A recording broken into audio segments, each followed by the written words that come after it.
Et comme beaucoup de juifs alsaciens, vous... Tu permets, Laurence, 2 secondes?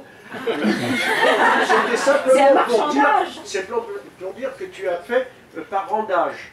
Et donc, malheureusement, je suis le plus vieux. Oui, mais il ne fallait pas le dire. Donc, je suis le plus jeune. Donc, Monsieur Lévy, comme beaucoup de juifs alsaciens, vos souvenirs sont fortement ancrés en Dordogne. Ça, c'est un univers qui est un peu plus connu ici à Strasbourg. À tel point qu'étant enfant, vous avez assimilé le patois local dans des circonstances très particulières.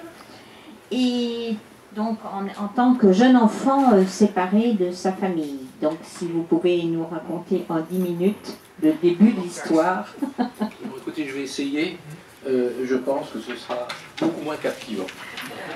Je voudrais tout d'abord, avant de commencer, je voudrais d'abord remercier Carole Reich pour le travail qu'elle fait. C'est vraiment formidable. D'autant plus que jusqu'à présent, on n'a pas beaucoup parlé des enfants cachés d'une manière générale et on n'a pas posé beaucoup de questions. Et je voudrais en préambule encore dire que tous les enfants de la guerre, je pense qu'on a sur un certain nombre de notions des vues totalement différentes de ceux qui sont nés dans la guerre. Ceci étant dit, vous savez que Strasbourg a été évacué au mois d'août 1939. À ce moment-là, ma mère, ma grand-mère et moi, au mois d'août 1939, j'avais 8 mois, je suis né en janvier. Oui, mon père était soldat français et il a été fait prisonnier de guerre. Donc ma mère est partie à Boulogne-sur-Mer. Pourquoi à Boulogne-sur-Mer? Parce que ma mère était secrétaire de direction dans une entreprise strasbourgeoise qui avait une succursale à Boulogne-sur-Mer. Et une fois arrivée à Boulogne-sur-Mer, au bout de quelques temps, un gradé allemand, parce qu'elle était interprète également en allemand, un gradé de l'armée allemande lui a dit qu'elle était inscrite sur la liste et qu'elle avait 2 heures pour partir. Donc elle est partie, elle est arrivée à traverser la ligne de démarcation dans des conditions un peu compliquées, et elle est allée à Terrasson. Terrasson, c'est en Dordogne, c'est près de Brive, à la limite de la Corrèze. Pourquoi Terrasson? Parce qu'il y avait le frère de mon père qui était déjà là-bas. Et à Terrasson, bon, elle a été logée, elle a été accueillie. D'ailleurs, la fille de la famille qui l'a accueillie, nous sommes toujours en relation avec cette dame qui agit actuellement et nous la voyons régulièrement. Et vous savez qu'il y a eu les accords de Wannsee en 1942 pour la solution finale. Et comme vous le disiez tout à l'heure, ma mère a compris qu'ils ont commencé par prendre des rafles tous les apatrides. Et ma mère s'est dit, si on prend les apatrides, les bons juifs français seront les suivants. Et elle a demandé à Terrasson, sur la place où elle habitait, elle a demandé aux gens qu'elle côtoyait toujours s'ils connaissaient quelqu'un où elle pourrait mettre son gosse en sécurité.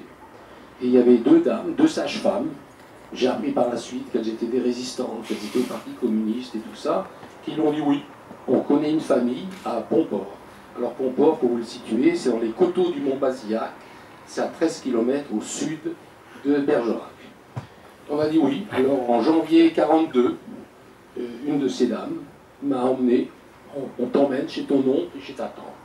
Voilà, et je suis arrivé là, chez des gens. Alors mon oncle était garagiste électricien, ma tante était couturière, et les choses se sont très bien passées. J'ai été privé de rien, il y avait toute la nourriture qu'il fallait, avec le poulailler et tout le reste. Le cochon. Oui, le cochon, ben, il n'y avait pas que le cochon, il y avait des fenaisons, il y avait des vendanges, il y avait tout ça, ça s'est très très bien passé. C'était des gens absolument admirables. Je dois préciser qu'il n'y a jamais eu aucun échange d'argent. Et bon, j'ai eu une otite, il paraît que on m'a crevé l'otite en me donnant à boire du bon vin. Et il paraît que c'est la seule fois où j'ai crié maman, je n'ai jamais réclamé. Bon, je ne connaissais pas mon père, puisqu'il est parti, j'avais 8 mois, je ne connaissais pas mon père. Je ne connaissais pas du tout mon identité. Aucune idée de mon identité, puisque j'avais 2 ans en arrivant. Le mot juif, je l'ai entendu, je crois, pour la première fois à Lyon, au lycée Ampère, dans les années 46-47. Je ne savais pas. J'allais à l'église avec les copains, je n'ai pas été baptisé. Mon oncle et ma tante étaient totalement agnostiques, donc j'ai bénéficié de ça. Le curé habitait à 20 mètres, il venait tous les jours boire un coup à la maison. Il n'a jamais eu de problème. Et en 1945, j'avais une grand-mère qui était très malade, qui a dit que si la guerre était vraiment finie, elle voulait voir Roland. Alors on m'a amené à vélo, c'était 150 km. On m'a emmené à vélo, j'étais avec ma grand-mère et ma mère. Bon, il y a eu d'autres événements. Et en 1945, quand la guerre était finie, ma mère est allée à Lyon, où elle avait un oncle qui habitait là-bas. Alors là, j'ai fait une connaissance un peu, disons, un peu rude avec le judaïsme, puisque je ne faisais pas la bénédiction qu'on lavait les mains, donc on me tapait sur les doigts. Moi, je ne comprenais pas ce qu'il voulait, je n'avais aucune idée. Et là, mon père est revenu de captivité. Bon, j'ai fait connaissance de mon père. Et mes parents font partie de ces gens qui ont été totalement spoliés pour la guerre. Et alors, à Lyon, ils ont rappelé mon oncle et ma tante. Donc, je suis reparti là-bas. Entre-temps, j'ai une sœur qui est née en 1946. Donc, j'étais 1 an. Je suis retourné 1 an là-bas. Ensuite, j'ai un frère qui est né en 1947. Je suis retourné 1 an là-bas. Et dans les années 1948, on est revenu à Strasbourg. Et là, bon, là j'ai eu de la chance. On m'a fait redoubler au lycée parce que j'avais pas tout à fait le niveau. J'avais fait je ne sais pas combien d'écoles. Et j'ai eu la chance, alors du côté du judaïsme, j'ai eu la chance de connaître Madame Neher. Madame Neher venait me chercher tous les soirs au lycée Kléber. Elle venait, elle m'a appris le kidouche, elle m'a appris les fêtes, Madame Neher. Et alors j'ai beaucoup sympathisé avec le rabbin Warshawski, avec qui j'ai beaucoup travaillé, j'ai appris. Et maintenant, j'en suis au stade où je suis les cours. L'application, ça viendra peut-être, pour le moment, c'est un peu compliqué, mais ça viendra. Et voilà, bon, je pourrais tout à l'heure vous donner plein de précisions sur mon séjour là-bas. Ce que je veux dire, c'est que, ah oui, c'est quelque chose qui est quand même très important, c'est que quand on est rentré à Strasbourg, ma mère a fait un deal avec moi. Je crois qu'elle avait très bien compris que ma tête était là-bas. Elle m'a dit, voilà, tu travailles à l'école, tu peux retourner. Donc toute ma jeunesse, tous les étés, j'étais 3 mois à Pomport, dans le village, je travaillais au garage, j'étais heureux comme tout. Mon oncle et ma tante, par la suite, sont partis en Afrique, à Abidjan. Et au bout de 6 mois qu'ils étaient à Abidjan, j'ai eu un télégramme qui avait des sous qui m'attendaient rue du Dôme à la BNP. Je suis allé à Abidjan pendant de nombreux mois. Et maintenant, chaque année, malheureusement, ils ont eu la remise de la médaille des justes.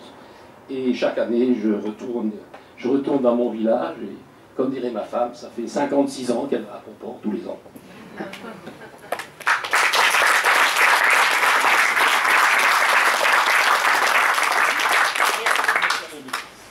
Merci, monsieur Lévy. Donc, je vais m'adresser à notre dernier témoin, monsieur Pierre Drahi.